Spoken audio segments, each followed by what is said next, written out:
तो चलिए UPSC mains answer ready practice series की शुरुआत करते हैं। आज है डे 7।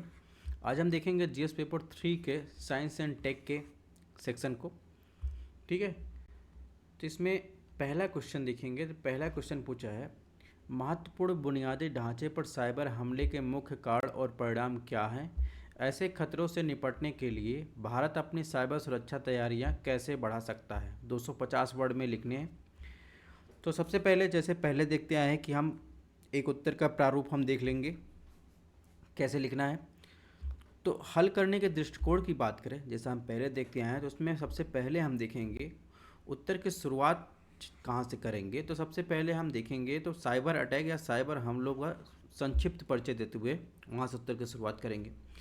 इसके बाद मेन पॉइंट में पहले भाग में हम लिखेंगे उसके कारण और परिणाम को हम बताएंगे, अलग अलग व्याख्या करेंगे। इसके बाद हम क्या करेंगे, उसमें लिखेंगे भारत की सुरक्षा तैयारियों के बढ़ाने कुछ तरीके हम उससे बताएं, फिर अंत में निष्कर्ष की बात करेंगे। तो हम इस क्वेश्चन को 4 खंड में डिवाइड करके लिखेंगे। तो चलिए क्वेश्चन की शुरुआत करते हैं। इसमें देखिए हमने इंट्रोडक्शन कैसे लिखा है। हमने लिखा है महत्वपूर्ण बुनियादी ढांचे पर साइबर हमला या साइबर अटैक का तात्पर्य किसी राष्ट्र के कामकाज में महत्वपूर्ण भूमिका निभाने वाली आवश्यक सेवाएं और प्रणालियां जैसे पावर ग्रिड, परिवहन नेटवर्क, संचार प्रणाली, बैंकिंग और वित्तीय सेवाओं आदि को बाधित या क्षतिग्रस्त करने का दुर्भावनापूर्ण प्रयास से है। इस प्रकार हमने सिंपल में इसको परिभाषित कर दिया। अब मुख्य भाग में कैसे लिखेंगे। मुख्य भाग में लिखा है सबसे पहले महत्वपूर्ण बुनियादी ढांचे पर साइबर हमलों के मुख्य कारण, ये हेडिंग डालेंगे। फिर इसमें एक सब हेडिंग डालेंगे, तकनीकों की कमी। पेन कोई भी यूज करिए, अंडरलाइन कर लीजिए। फिर इसमें जो है पैराग्राफ चेंज करके इसी में लिखेंगे कमज़ोर सुरक्षा उपाय। ऐसे पॉइंट वाइज हम लिखेंगे। इसमें लिखेंगे कमज़ोर सुरक्षा प्रोटोकॉल और पुराने सॉफ्टवेयर का अपर्याप्त कार्यान्वयन जिसका साइबर अपराधी फ़ायदा उठाते हैं। सेकंड पैराग्राफ में या सेकंड लाइन में लिखेंगे सॉफ्टवेयर बग और उनका उपयोग। सॉफ्टवेयर कोड की कमजोरियों या अनदेखे बग का उपयोग करके हमलावर द्वारा अनधिकृत पहुंच हेतु किया जाता है।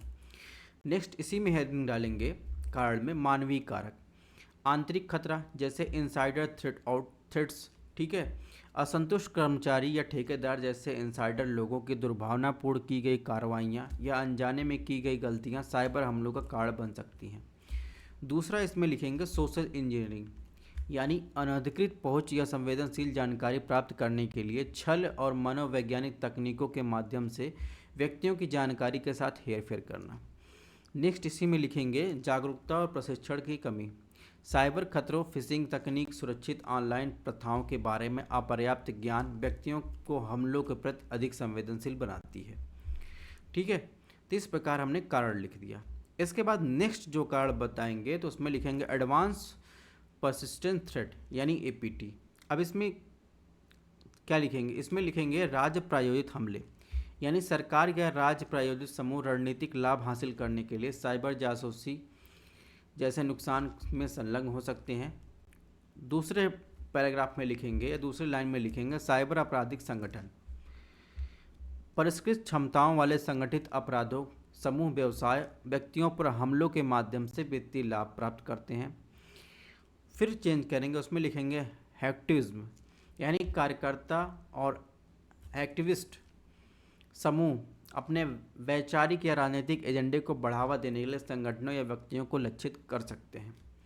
अब इसमें बात करेंगे साइबर सुरक्षा नीति और विनियमन, अपर्याप्त कानूनी ढांचा, साइबर सुरक्षा से संबंधित कमजोर या पुराने कानून का जो नियम अपर्याप्त अवरोध पैदा कर सकते हैं। ठीक है, इसके बाद हम इसमें लिखेंगे अंतर्राष्ट्रीय सहयोग का अभाव, साइबर हमले अक्सर राष्ट्रीय सीमाओं के बाहर किए जाते हैं जिससे साइबर खतरों से प्रभावी ढंग से निपटने के लिए वैश्विक सहयोग और सूचना साझा करना आवश्यक हो जाता है।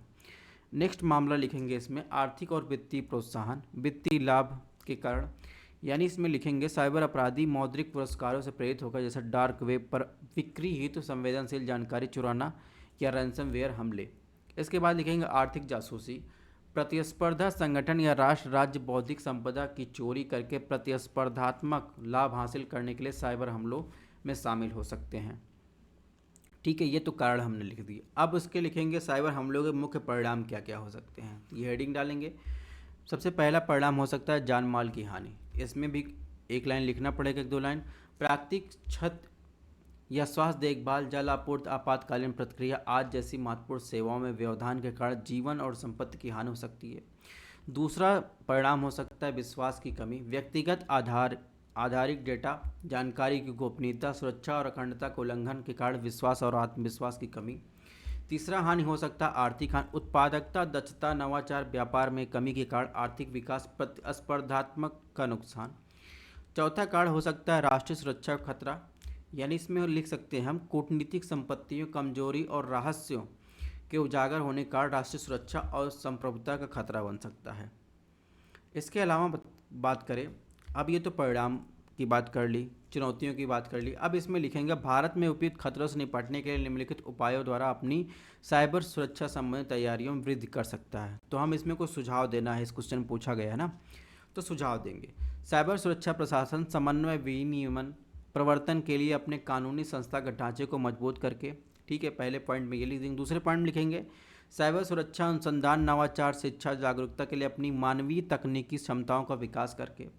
फिर तीसरे पॉइंट में लिखेंगे साइबर सुरक्षा सहयोग, सूचना साझा कर सर्वोत्तम प्रथाओं और मानकों के लिए अपनी सार्वजनिक निजी भागीदारी को बढ़ाकर। फिर तीसरा पॉइंट लिखेंगे साइबर सुरक्षा संवाद, सहयोग, क्षमता निर्माण, मानदंडों के लिए अपने क्षेत्रीय और अंतर्राष्ट्रीय सहयोग का निर्माण करके। ठीक है, अब इसके बाद इसमें लिखेंगे निष्कर्ष। महत्वपूर्ण बुनियादी ढांचे पर साइबर हमले राष्ट्रीय वैश्विक सुरक्षा एवं स्थिरता पर गंभीर रूप से खतरा पैदा करते हैं। भारत को अपनी साइबर सुरक्षा की तैयारियां लचीलेपन को बढ़ाने के लिए सभी हितधारकों और भागीदारों को शामिल करते हुए एक सक्रिय और समग्र दृष्टिकोण अपनाने की आवश्यकता है। यह न केवल इसके महत्वपूर्ण हितों और परिसंपत्तियों की रक्षा करेगा, बल्कि इसे जिम्मेदार और सहकारी तरीके से साइबर डोमेन के आकार देने में अग्रणी भूमिका निभाने में भी सक्षम बनाएगा। तो इस प्रकार हमने इसका आंसर लिखा है। आप भी कुछ अलग तरीके से भी लिख सकते हैं, क्योंकि कोई भी आंसर हमेशा परफेक्ट नहीं होता है, ये बात आपको ध्यान रखना है। जितना प्रैक्टिस करेंगे आप इससे भी बेहतर आंसर लिख सकते हैं। कुल मिलाकर ध्यान ये रखना है, क्वेश्चन का डिमांड जो है, ठीक है, आपको वो सप्लाई उतनी कर देनी है बस। इसी से आप 20 क्वेश्चन जो है 3 घंटे में कर पाएंगे। क्वेश्चन नंबर 2 को देखते हैं। इसमें पूछा है माइटोकॉन्ड्रियल रिप्लेसमेंट थेरेपी यानी एमआरटी की अवधारणा को बताते हुए मानव स्वास्थ्य और प्रजनन पर इसके संभावित प्रभावों की चर्चा कीजिए। 250 वर्ड में लिखना है। चलिए पहले इसका विश्लेषण कर लें थोड़ा सा, इसमें क्या क्या लिखना है। दृष्टिकोण की बात करें, सबसे पहले हम समझाएंगे एमआरटी को परिभाषित करते हुए यहाँ से उत्तर की शुरुआत करेंगे। फिर मुख्य भाग में इसके संभावित प्रभावों का उल्लेख करेंगे, अंत में निष्कर्ष देंगे। ठीक है, अब इंट्रोडक्शन में क्या लिखेंगे। माइटोकॉन्ड्रियल रिप्लेसमेंट थेरेपी एक ऐसी चिकित्सा तकनीक है जिसका उद्देश्य मां से उसकी संतान में होने वाले माइटोकॉन्ड्रियल रोगों के संचरण को रोकना।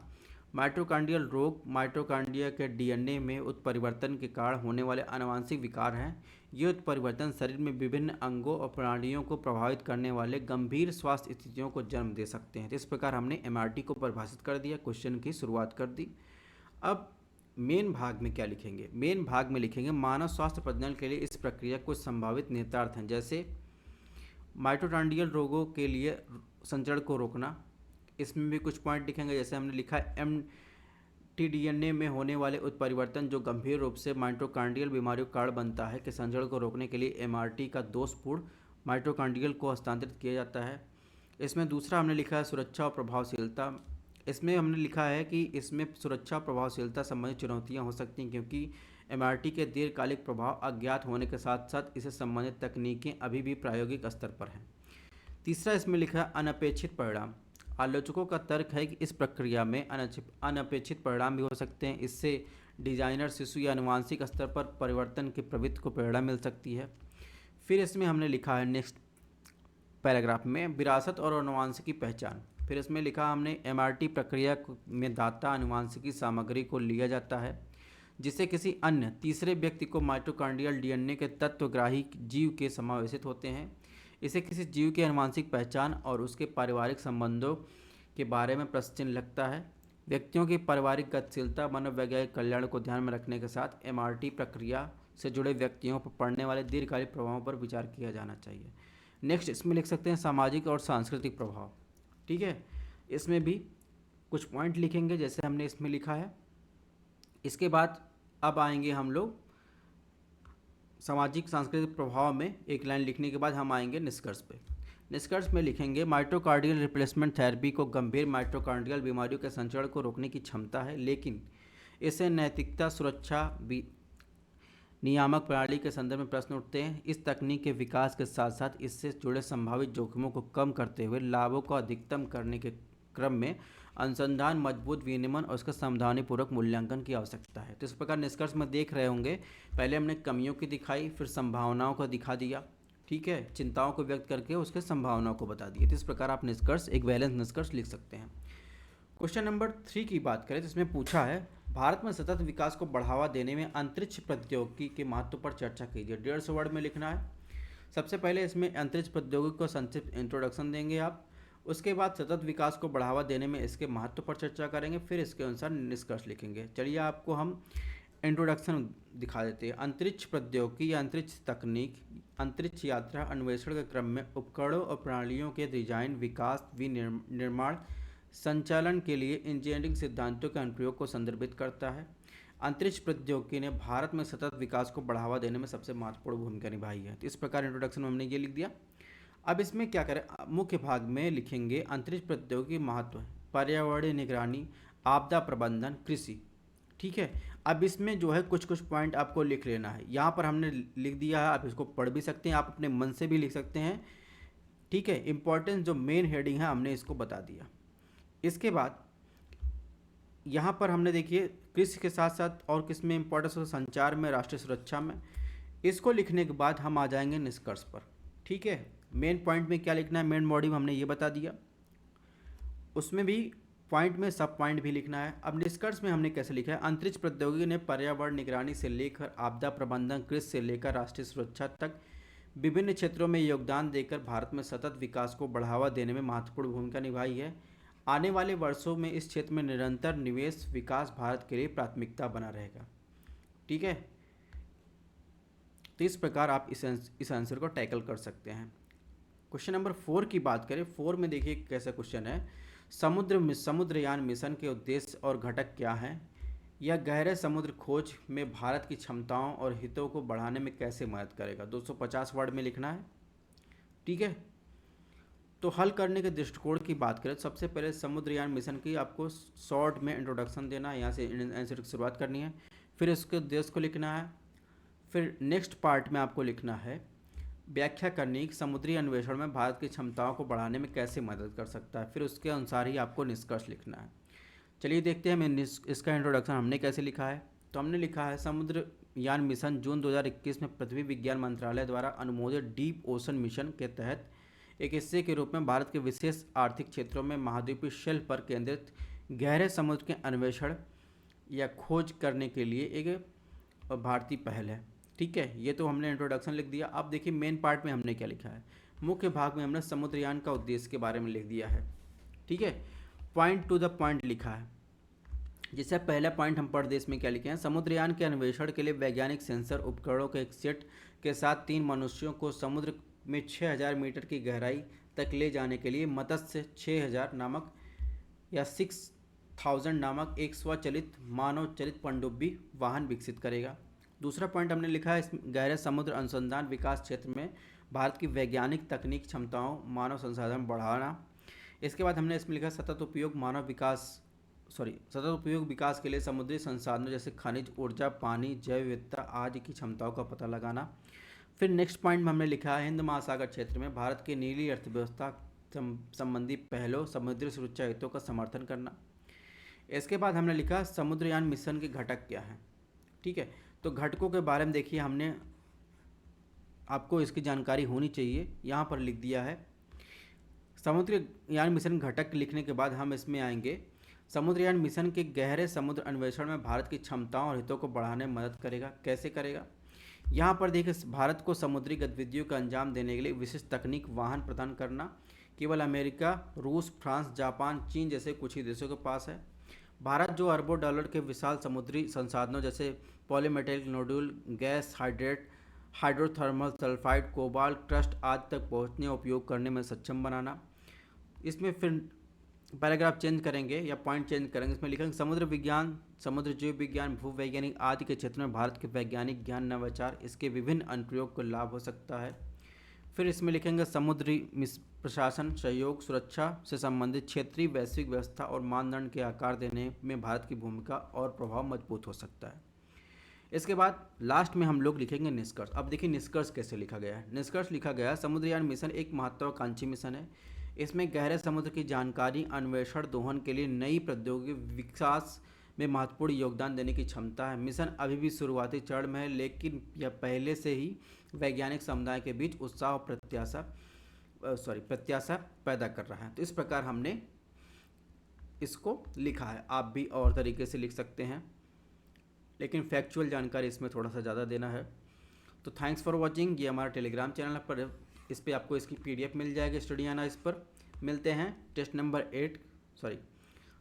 8 कह सकते हैं या प्रैक्टिस सेट नंबर 8 कह सकते हैं, ठीक है, GS पेपर के साथ।